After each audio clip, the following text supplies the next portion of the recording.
وفضلهم. قال الله تعالى: وإذ اعتزلتموهم وما يعبدون إلا الله فأووا إلى الكهف ينشر لكم ربكم من رحمته ويهيئ لكم من أمركم مرفقا. وترى الشمس إذا طلعت تزاور عن كهفهم ذات اليمين وإذا غربت تقرضهم ذات الشمال وهم في فجوة منه. بسم الله الرحمن الرحيم، والصلاة والسلام على نبينا محمد وعلى آله وأصحابه وسلم تسليما كثيرا. سبحانك لا علم لنا إلا ما علمتنا إنك أنت العليم الحكيم. أستغفر الله الذي لا إله إلا هو الحي القيوم وأتوب إليه. اللهم انفعنا بما علمتنا وعلمنا ما ينفعنا وزدنا علما. بيه تراتا سوية هجرية باكلاني كمناني أني بناني أني شغي شهر السفر من هجرة سانكالو فلانا بسوني وتاني ناني ناي ميلادي النصارى وكجاتي با فلاني مغان وورو سانكالو ولون فلانا بسوني ومغان الشيغي ناي أمبي دورة بمسيل رجاء وانبوكونو درسوا لحافظ النووي وكتاب كونو رياض الصالحين بونا مناكو alaka walijun alaka mgonyomu ka karama ubonyanu ka fasamantia aya munun hadisa munun nana ola bonda dersu temene anye dokala akono kateme biyoro min kala nanka qala allah ta'ala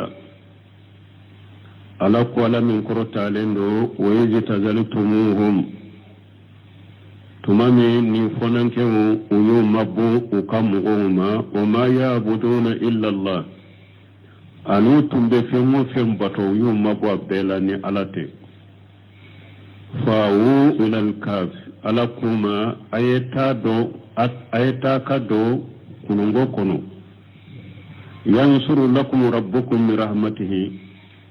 aw tigi ala ba kan nema fense aba kan nema chari aw ye pulu boyin kono wa yuhayyi lakum min amrikum mirfaqa akaku fana la be bensendi aw ma kakula wa tara samsajata la atitajawaru anka fihim jata al-yamin ibetilaye tilebo wati abuka kulungo indato akinyam fanna وإذا قربت تقربهم ذات الشمال ناببي أبو كلنغوين داينتو أنو منفنيا وهم في فجوة منه ولو بيرولي كونو يرولنا كلنغوين كونو. الصرف ذكر المؤلف الحافظ النووي رحمه الله تعالى والهكلا تنغلكلا من النووي على كنما على من كرتالندو أياف في باب كرامة الأولياء وفضلهم على كوليجو مكبونا أنو كفصمنتيا أياف كنو إدة آيات تستمل على كرامة الأولياء آية ودفو آية منو alaka waliju kabbonya aya munumbota ko yiranna wa minha qissatu ashabil kahf wa yanun konona la kulungo dunke ka qissa ba kono wa kanu fityata amanu billahi kulungo dunke fonenke wude do ulli mananu tigi alaye wa tazalu qawmahum wa yumabbuka mughula wa kharaju min baladihim ibora ukadugula فحيا الله لهم كهفا على يكون غدو لبويه يعني قرا واشيا في الجبل ما نكونغو يرولا كنو على يو ونغياوي فدخلوا فيه ودون كنغو ينكونو فالقى الله عليهم نوما على يشنغو بلوكا تمام دون كنغو ينكونو على يشنغو بلوكا فناموا 309 سنين وشنغورا سانك مسباني سانكونوندو ويوكي شنغولا لم يهتدوا إلى الأكل ولا شرب وما هتجيا كتا دمنيلا وما هتجيا كتا مينينا ولم تتأثر أبدانهم فيما كفر كورولا فنا فناموا فيما كفر كورولا وكان الله تعالى يقلبهم جات اليمين وجات الشمال على تنبو يلما وكن ينفع أن ينفع وشنغتو وهذه من كرامة الله لهم نيني على كبونيا دي على بونيا من كن فنان كويه أن الله تعالى هيا له مقرا آمنا على كرامنا لك بونيا دي فلن نيني فنان كويه نا يسبت يرو مي حكلي سكي بي سبت يرو حكلي سكي يرو على يرو نغيويه ولبد ويه حتى أن الله تعالى يقول وعلى من قرط لنقو لو تلأت عليهم أقول بلالوك كلنغو ينكونو لو وليت منهم فرارا يدي بولونيدي يدي كودي كبولونيدي ولا ملئت منهم رعبا أو يدسكم فنبيفا جاتيلا لا أحد يهوم حولهم مغسيتسك جرولا san kɛmɛ saba ni san kɔnɔntɔn mɔgɔ si tɛ se ka gɛrɛla ka yaala u kɛrɛfɛ wa min karamatillahi lahum a bɛ ala ka bonya la n'ala ye bonya min kɛ nin funnankɛw ye annahum bagaw hadihi muddatan tawilata u tora u ka kulungo in kɔnɔ u tora sinɔgɔ la ni furansɛ ja ولم يتخير منهم جفر ولا شار ولا خيره وكسوني ما يلما وككون شيء ما يلما ولا خيره ولا نولد تنفر كلنا فو ما يلما ولا سوني ما يلما كبوت ولا كون شيء ما يلما فو ما يلما ما أن لآدات كفرك اللادنا أن السؤور تطول ولأجفار تطول هذا مدين لادلا نو فرنسي جانك تشوغيا دولا سونو بجانيا دي هذا مدين كان لادلا سونو بجانيا كنشوغ بجانيا سونو بجانيا لكن هؤلاء لم تتل سؤورهم ولا أجفارهم من نونو وككن شيغ مجانيا وكسونو مجانيا وكأنهم ناموا بالأمس ني نانو ما بكم سنورا كونو ددرو نيالا كبكوي هذا ما ده هذا دوغو كون كلاي سونو بجانيا كون سيغي بجانيا ni hada mare ni france janke kalo kelenke la dal hada mare sonu bejanya de kun sigi bejanya de mais nono ni sanke be sabani san kononto ka kun sigi mabo chola soni mabo chola kun sigi majanya sonu majanya nuna nu la bekum sunu rakkunu dro ولهذا قال الله تعالى من دكوس لكم مسمن كرتا لنو وكذلك باسناهم على كل نتوكو كلنا دي كم ني على يولا سيلو تشوكو مي دي كوكي كباكو كوكو بوني كوكي كرمهما ني على يكونو ليتشاءلوا بينهم فرو ويري وكانيو نينكا قال قائل منهم تمام كنونا وينيو نينكا فو بغا دوكو اولا كم لبستم أي وقت جوليك سنغلا يا قالوا لبسنا يوما أو بعد يوم ويريك يوما أو كوني دون كلين دو كير يا يري وبدون يري مدفع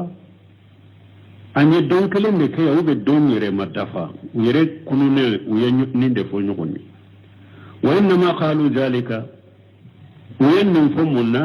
لأنهم لم يتخير منهم شيء بس فوي ما يلما ولا وقلت ولا ودارت تقول ولا تقول فوي ما يلما فريقولا ودي أتو كون يدون كلن دكيا وبدون يرما دفع وأمام ذكر بعض الناس من سمي رحمه الله أكون من مغود دوب من فوق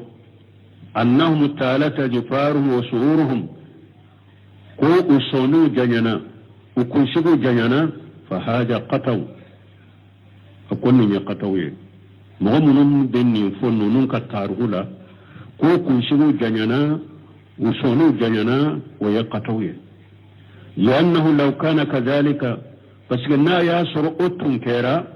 لا رفوا أنهم بغوا مدة طويلة ويردتم بنا دكو أن يفرنش جندكيا ولكنهم لم يتغيروا من فويد ما يلم فوي ما يلم أولا نمي ألك بني أني ألك كرامة نايا كي نفونن كوي ومن كرامة الله لهم أبي ألك بني لا ني ألك كرامة من لا يا كي نفونن كوي أن الله بغاهم على هذه النومة حتى بدل الله تعالى ملكهم ألا يوتون نيشين ولا فوكا مساكي لما ملكهم ظالما بملك صالح أبوك بنيانك كرملا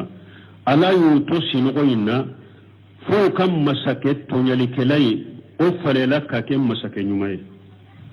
ولما استيغدوا تمام كنونا باسوا واحدا منه إلى بلدة لياتي بالتأمي لهم تمام كنونا ويود دولا كلنشي وبورا دغمنا قواتيكي كتا دغولا كتا دمونيني أكانانا وكان معهم النقود قديمة من النقود التي مر عليها 309 سنين ويسر وري كورلين بوبلو وري مسان كمي ساباني سان كنونتو تمنا وري منا ودي بيولو برو لونو وري منوسين ورالي ودي تنبو بلو فلما جاءوا يستترون من بلدتي تمامو نانا تمامو يمينشي وبسورة كهف كنو كوتا دموني نيما نيني أني دوغو كنو يكنا مي إكي دوغو دي مو كان بوي كلام دي نو بنا نو فيا دي يبي دوغو دي دموني سانا انتارا دوغو كنو باكي كا دوغو مغولا پورو كنا دو ودفعوا النقود تأجب أهل البلدة وتالي دموني سانا وري منون بولو يوري نونون تاكودي اوا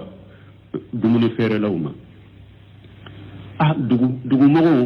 وكبا كورا وليونا وري ديرا منا ale tora ka wali laje comme na nyogona be hadama danyala ne ye fendo laje ma nye sura la min bi krefe ibo fana nyinin kai ba wole o fana ma laje dugu mugo tora ka wore nunu lajete o kaba kura wore nunu na sanke me sabani san konon to wori ulu to ni wori ndo yere o kaba kura min ayna hajihu an-nuqud o konni wori nunu fana borami o tora ku yira nunu nate ni wori sugu jumay ni wori fana borami hatta tala Allahu an-nas alayhim tora ni de la fo mo boru kalama فهاجم من كرامة الله لهم من ألك بنيان ألك كرامة نا ياكن فنان كوي ويحسن نسمينك بيني أن تجمع هذه الآيات وخيرها وتتأمل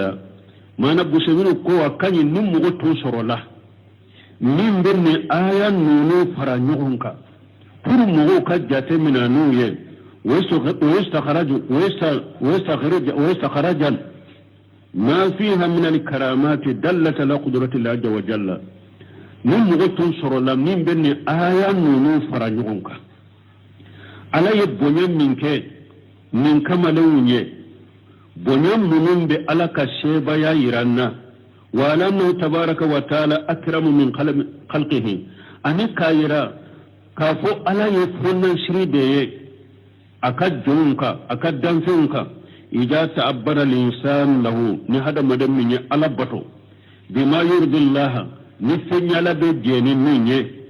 آتاه الله تعالى ما يرضى على بفندي فنما يبجين مني بنسون جاني مني ما نمغو تنصر الله كنين كبنو سمين كوتم بني كسوبي كني آية فرانيون كني آية نونو تامسين كرامان نونو ni aya wula funanke nunu ne karama ni bonye nunu soro aya wula ni mugo to soro la ku fara nyogonka ni tamase nunu ni bonye nunu be alaka sheba ya ira ani min ta masun nu bonya min yara ka ko hada made ni ala bato ni fenye ala be jeni minye ala fana be fendo ke e be jeni minye be ni sonja ni minye ni mo tun soro la kanunu fara nyogon kan pour mo kato kanunu tasi ka jate minanai atumbenya kosobe donc wadi ato salafu doko ko abe ala ka bonyana ka karamana kata hada mademma al istiqamatu ala dinillah ni ala ya ke mo minye ki sabata ka dina cinyaka ala ka karamana ala ka bonya do ala ka karamana ka bonya de na ya ke mo minye ni e sabati lembe to dina cinyaka waye ala ka karamana ala ka bonya minye do de wala ni mo tun sorola kan ni ayaw fara nyonka ka yira ko ni mo ni ala bato ni fenye ala be jeni minye ni ala bato ni oye ala fana be fendo ke eye fana be jeni minye be mission jari minye ni mo tun sorola kan nunu fara nyonka pour mo ka jate minani nunu nye o tumbenye kosobe wallahu al muwaffiq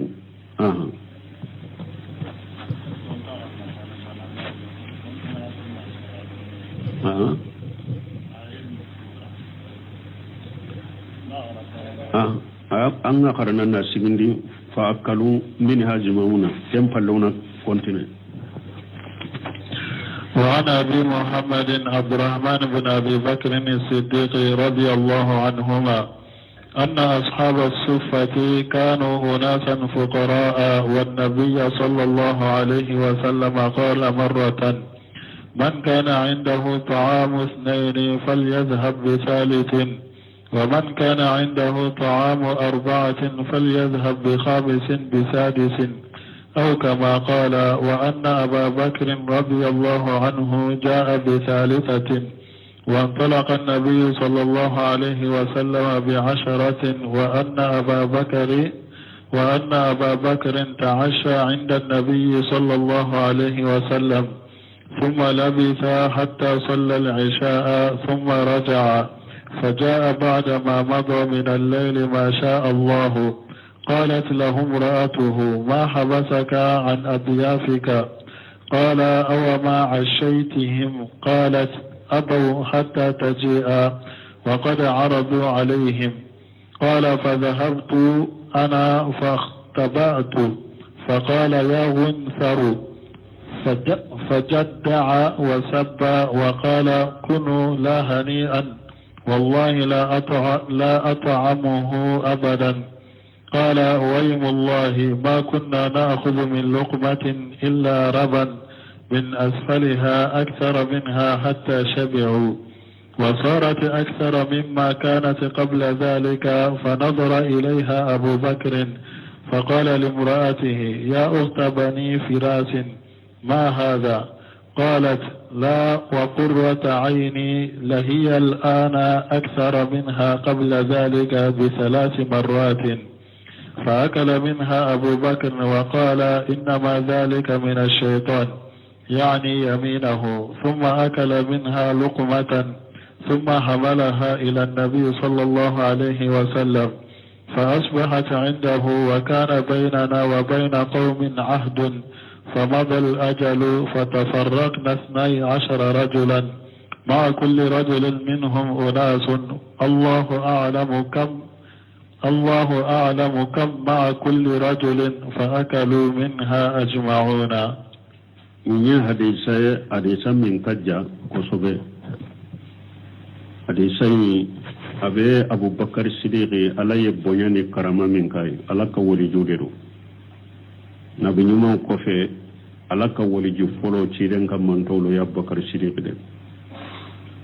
والنبي عبد الله عبد الرحمن ابن أبي بكر الصديق رضي الله عنهما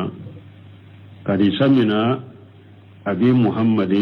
عبد الرحمن ابن أبي بكر الصديق رضي الله عنهما محمد فا عبد الرحمن ده يا توي أبو بكر الدنكرو على كجي كابو فلا بمنافع أن شهاب صفتي كوغوا دونكو صفة مونيه غوا دودرو atumbe ciden kam misirin kerefe ni fantam min nanam madina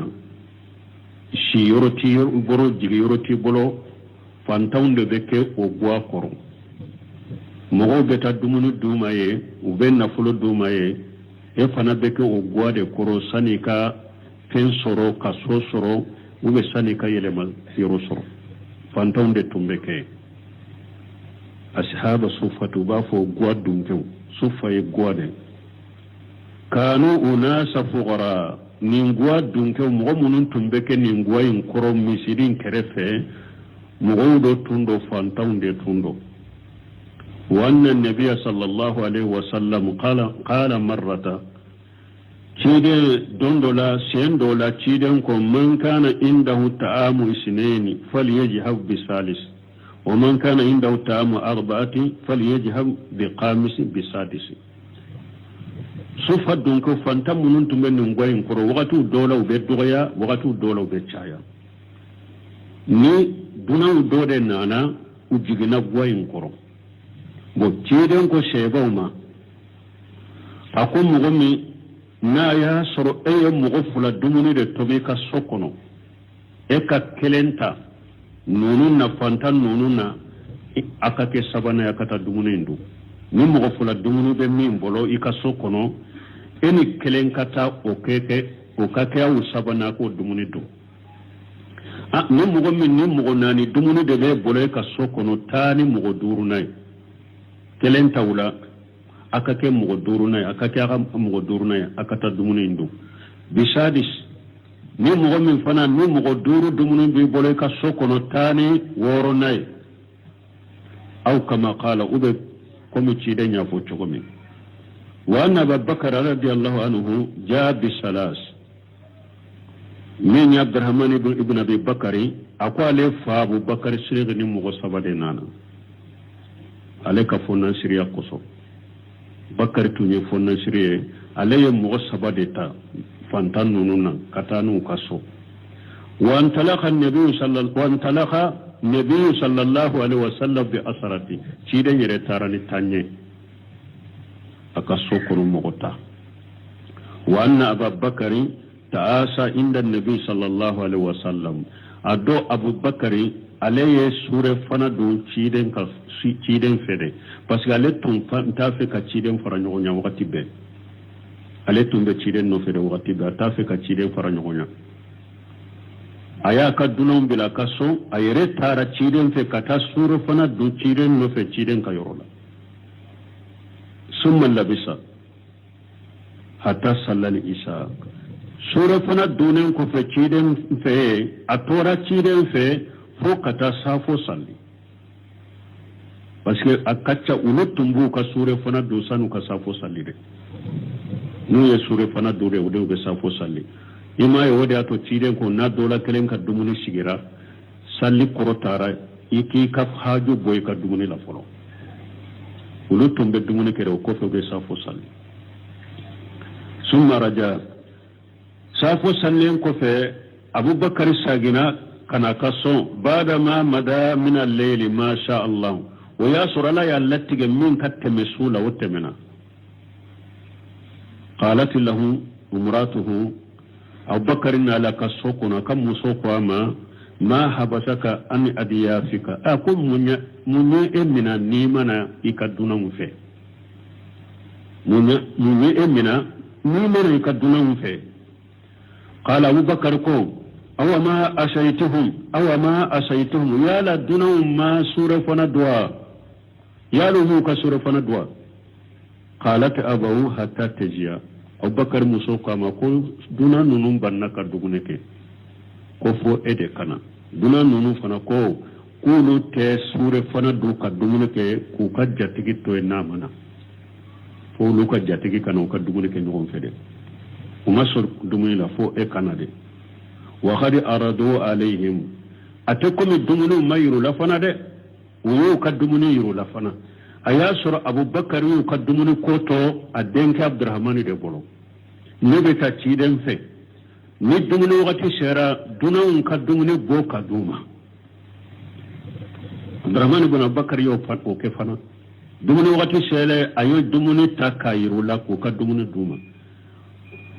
ومسو wadi atu musoyin ko ako dumunu yirelu la fana de qala fajahbutu ana faqtabaitu Abdurrahman ibn Abi Bakar ko Abubakar na ale doro ko ale tara dogode parce que ale yɛrɛ b'a fa dɔn a b'a fa dɔn Abubakar bɛ marali kɛ cogo min a b'o dɔn a b'a dɔn ni Abubakar nana ta y'a sɔrɔ dunanw ma dumuni kɛ ayiwa a bɛ ale mankan ci ale la a b'a jalaki a b'o dɔn fa la parce que hadamaden ka kɛ mɔgɔ ye fana ni i ka fari bɛ se ka denbaya mara fana Abubakar tun b'o cogo la den taara dogo la Abdurrahman ibn Abi Bakar ko ale taara dogo la fa qala ya Qunsar ako nalumai jahili ya Abubakar dimina ko jugu ako dayman en naluma e jahili fa jadda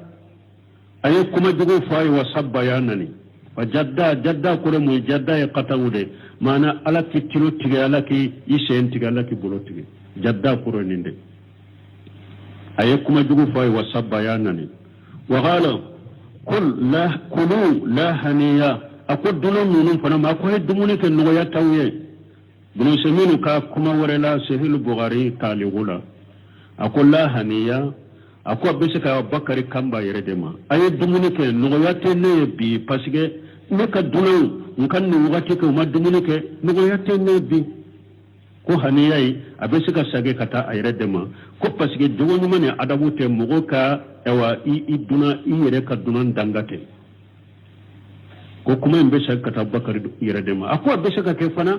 kuma in be sage kata dunan nonu ma me ayen nunu min fuye dimi ko jugo ni hada maden diminana donc e be saka kuma do fo me ella nyinite kasoro illa nyinite kuma in koroy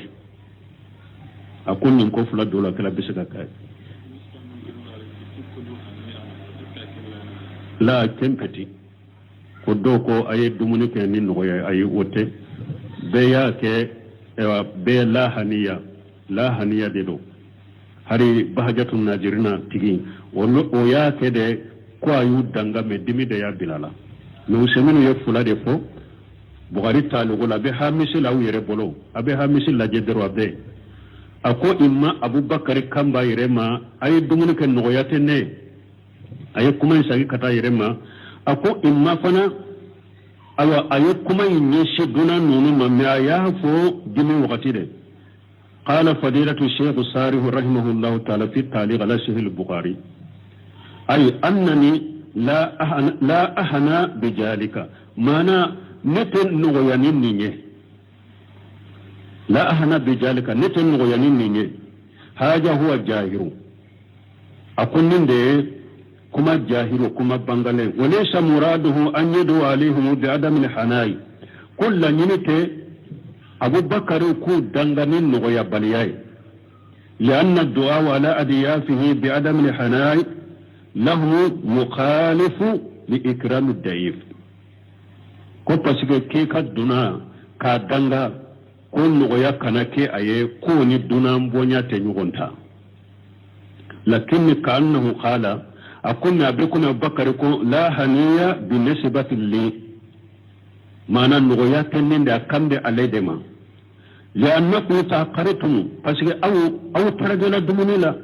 ولم تأكلوا أو ترجل ما دمونيك مما كان ويا إنما ويحتمل أنه قال ذلك بالنسبة إليهم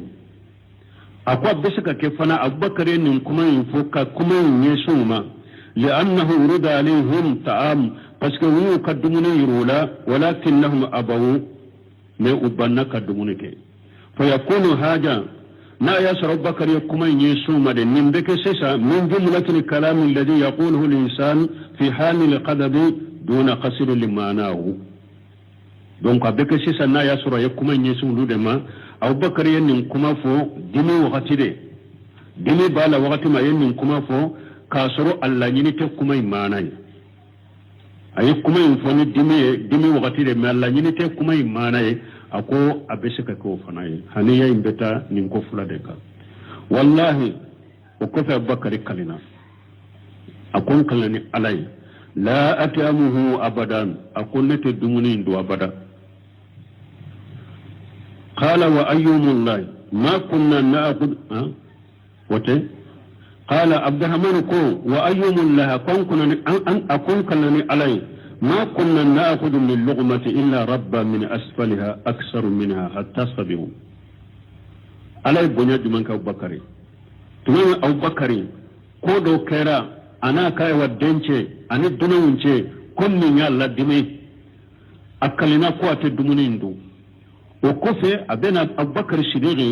أيكالي لهم بوالا كدمونيندو tumami ni ndumi ni muskila min Abubakar soro ala ka jonyuma do ni muskila kofe ni ndumi kofe ala nana fale munya ka bonya ni karama do kuye mumbu nyina ko min temena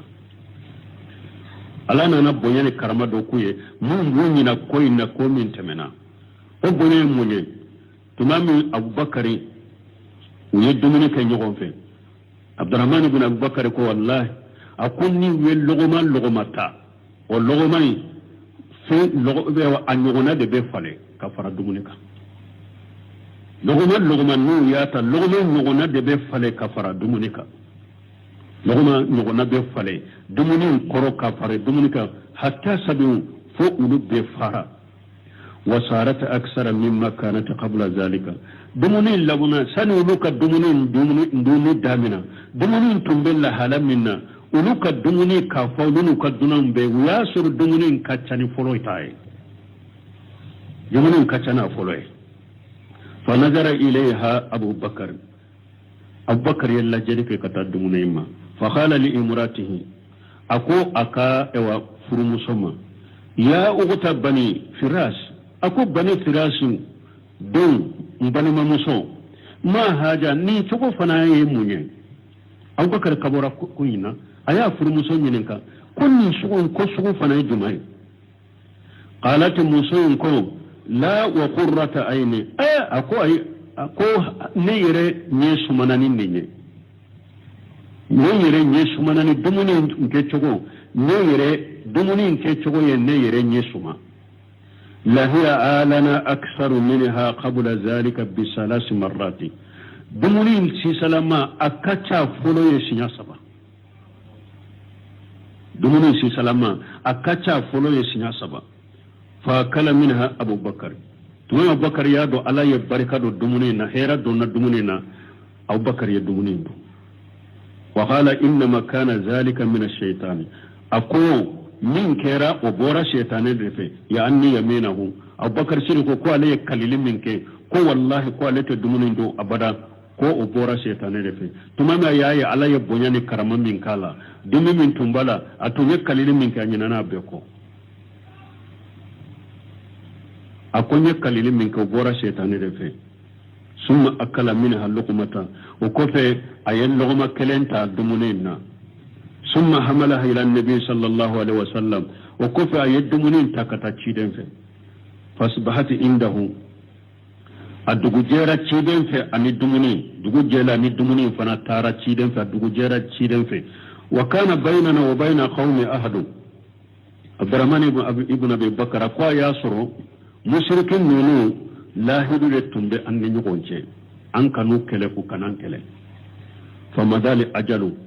wa sarati min tumba ni nyugonche kwan kanan nyugon kalo sarati banna fatafarraqna isna asara rajula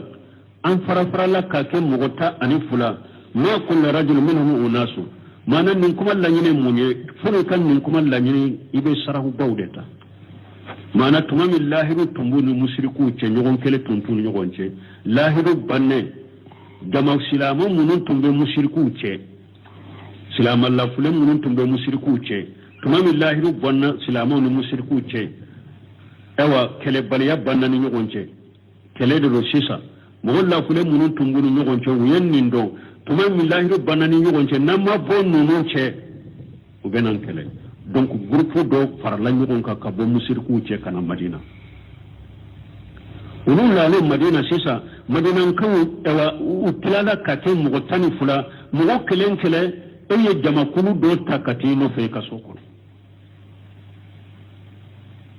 wani ata ko ma kullu rajul minhum unasu Allahu a'lam kam ma kullu rajul donc an tilala mugo tani fula mugo kelen kele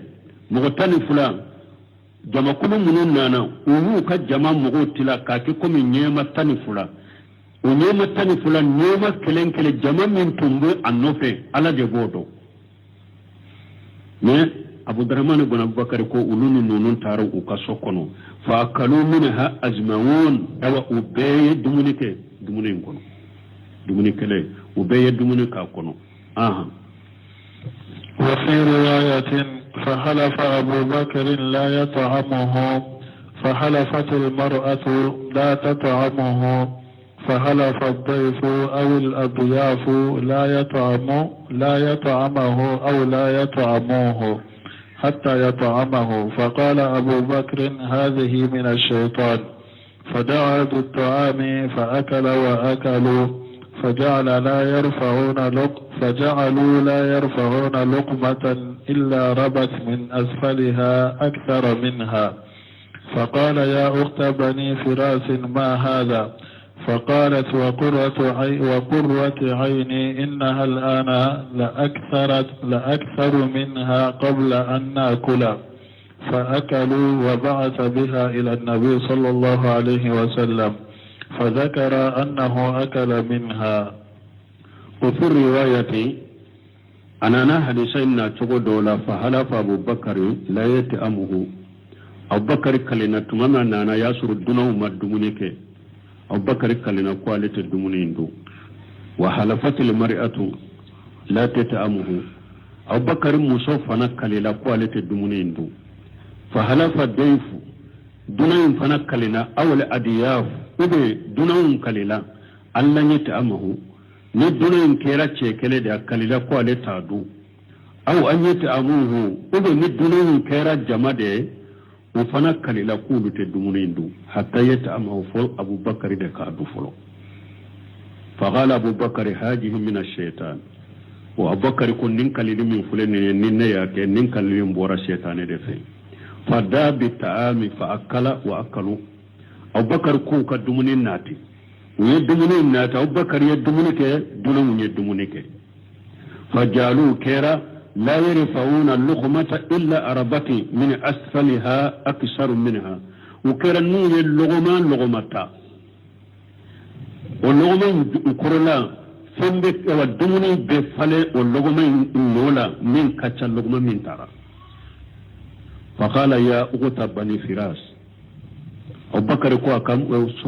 musoma ummu rumani de do ako firasi den awa balima muso ma haja dumunin ka ke cogo min fulene ni fana ya jumai fa qalat muso ko wa qurrata aini ako ne yere nin kanya suma ne dumuni ne nin kanya suma ne dumuni ne innaha alana la aksaru minha qabla an nakula dumuni shi salama katame wakati min tumbado fa akalu uye dumuni ke dumuni na wa basa biha ila nabi sallallahu alaihi wasallam abubakar ye dumuni ci kata alaka ci de malaka taruna ci baka fa zakara annahu akala minha abdurrahman ibn abubakar ya fo ko ci de yere ye dumuni ke ju ci de yere dumuni ke dumuni kono ko ci de yere adodu وفي رواية أن أبا بكر قال لعبد الرحمن دونك أضيافك فإني منطلق إلى النبي صلى الله عليه وسلم فأفرغ من قراهم قبل أن أجيء فانطلق عبد الرحمن فأتاهم بما عنده فقال أطعموا فقالوا أين رب منزلنا قال أطعموا قالوا ما نحن بآكلين حتى يجيء رب منزلنا قال اقبلوا عنا قراءكم فإنه إن جاء ولم تطعموا لنلقين منهم فأبوا فعرفت أنه يجد علي فلما جاء تنحيت عنه فقال ما صنعتم فأخبروه فقال يا عبد الرحمن فسكت ثم قال يا عبد الرحمن فسكت فقال يا غنفر أقسمت عليك إن كنت تسمع صوتي لما جئت فخرجت فقلت سل أضيافك فقالوا صدق. أتانا به فقال إنما انتظرتموني والله لا أطعمه الليلة. فقال الآخرون والله لا نطعمه حتى تطعمه. فقال ويلكم ما لكم لا تقبلون عنا قراكم، هاتي طعامك. فجاء به فوضع يده فقال بسم الله الأولى من الشيطان، فأكل وأكلوا. متفق عليه. قوله وانثروا بغين معجمة مضمومة ثم نون ساكنة ثم ساء مثلثة وهو الغبي الجاهل. وقوله فجدع أي شتمه، والجدع القتل. قوله يجد علي هو بكسر الجيم أي يغضب. وفي الرواية أنا نشهد أن أبا بكر قال لعبد الرحمن أو بكر التاتو تشيدين في أقوى دينك عبد الرحمن ما دونك أديافك إكدنا فلي كرو، فإني منطلق إلى النبي صلى الله عليه وسلم نبتا تشيدين في فأفرق من كراهم قبل أن أجيء ويبون كدنا بنيتك دوما سنين كنا. فانطلق عبد الرحمن فأتاهم بما عنده ثم من قدمون وقت الشيرة عبد الرحمن بن بكر تارا من بها في الدمون لكنا دي دونهما أتارتا أنا دي دونهما. فقال أتي أمو أقوي الدمونك. فقالوا أين رب منجلنا دونهم كوان كدو تجبمي. قال إتي أمو عبد الرحمن بن أبي بكر كوما أقوي الدمونك. قالوا ما نحن بآكلين حتى يجي رب منجلنا. كوان كنت الدمونك فان كدو تجي كان دونهم كنت الدمونك فان كدو تجي كان. قال عبد الرحمن بن أبي بكر كوما أقبلوا أن قراءكم أقوايا كبدنا بنيا فمنا، فإنه إن جاء ولم تتأموا ننفى نانا كاسورا مدمونك لننقين منه أم بتورا سروكا بوافي نفى رمبادو نانا كاسورا مدمونك نبي تورا سرودي. فأبوا دنهم بنك دمونك فرفتهم أنه يزيد علي. عبد الرحمن بن بكر كو علي أدو كوني أبو بكر نانا بدين على كرو علي يودو. فلما جاء تنهيت عنه أقول مام أبو بكر نالي فانا نالي أما بوالا بس أبادو بدين أكرو بفهم فعلي أما بوالا. فانا تنهيت عنه فقال ما صنعتم. أبو بكر كدنا نونما كواي ممكن. فأخبروه كومين كيرا دوناوني أبو بكر وياكي براناي. فقال يا عبد الرحمن أيا دين ولد. أكو عبد الرحمن فسكتوا أكو علي دادي فسكت تاردوه. أبو بكر يا ولا مسو كلامنا أسرنا أكو علي دادي. ثم قال يا عبد الرحمن أكو عبد الرحمن فسكتوا أكو علي دادي مكما. فقال أبو بكر كو يا كن شرو أكون لمي جاهلي أقسمت عليك أنكلنا إيكا إن كنت تسمع صوتي نا ياسر فسأبو بكر ياتالا ترى دغوري أكون نا ياسر تلوبين كنا أنكلنا إيكا نتلوبين كنا لما جيتا فوالله كنا نتلوبين كنا أنكلنا والله نتلوبين كنا نا تمامي فاكلنا فخرجتو عبد الرحمن قال بورا. فقلت سل أديافك أقول لكم فاما إيكا دمون منك أتكم إنما دمون دوما ده لا يدمون دوما ودود يرد مسو إيكا دمون منك. فقالوا صدقا دمون فنكو بكر ما قوى يتشيافو أي دمون تده أتا به أنا نعم كدمون يده. فقال إنما أنت جلتموني بكر ولا يند كنوا أنا نفنا أقدمني أو ما سأقدمني كأي ندو كنوا والله لا أتامه الليلة والله إن كان على نيسون توينا نتدمني ندو فقال الآخرون تونن فنكو جو دنو والله لا نتأمه حتى تتأمه دنو فنكو والله أم فنتدمونين دوني إماتو فقال ويلكم أبو بكر كاهن بنا ويلكم هل تباوية ما لكم لا تقبلون أن نقرأكم أغاهن بنا ويلكم منا أو تاكا دنان بنا مننا أن الدنان بنا من تكنياتا كدام منا تا مننا هاتي تآمك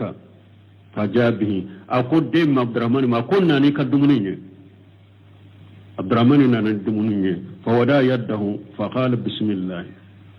أبو بكر يا بولو دمني كنو أقول بسم الله الأولى من الشيطان أقول يكالي فولو منك ورا الشيطان دفع فأكل وأكلوا أبو بكر يدمني كي دونه يدمني كي منتفق عليه بوانو مسلم بين حديثين قوله ناكو قلوا سروا بقيل مؤجمة مجمومة ثم النون ساكنة ثم ساي مثلثة وهو القبي الجاهل أبيكم نيبا فنالوما جاهل وقوله فجدا أي ستمه جدا أيكم جوفاي والجدو القتو جدو كرموني تيغلي مانا ناي مثالي بافو ألاكي تلو تيغالاكي إوا إوا إبولو تيغ قوله يزيد علي ني عبد الرحمن كو يزيد علي هو بكسر الجيم أي يغضب ني أبو بكر بدمي نقرون دونك ولا sarahu fana kajja kosobe an ce shiga do ushemenu ka sarahu labbi ne nya hadisa matinu de na kalana ni ala sunna dirisure ambe do ushemenu fana ka sarahu la ni ala sunna la ko iranna subhanaka allahumma rabbuna bihamdika ashhadu an la ilaha illa anta astaghfiruka wa atubu ilaik أعوذ بالله من الشيطان الرجيم بسم الله الرحمن الرحيم كتاب رياض الصالحين باب كرامات الأولياء وفضلهم قال الله تعالى وإذ اعتزلتموهم وما يعبدون إلا الله فأووا إلى الكهف ينشر لكم ربكم من رحمته ويهيئ لكم من أمركم مرفقا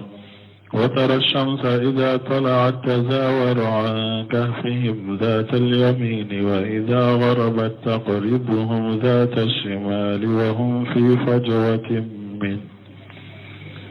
بسم الله الرحمن الرحيم والصلاة والسلام على نبينا محمد وعلى آله وأصحابه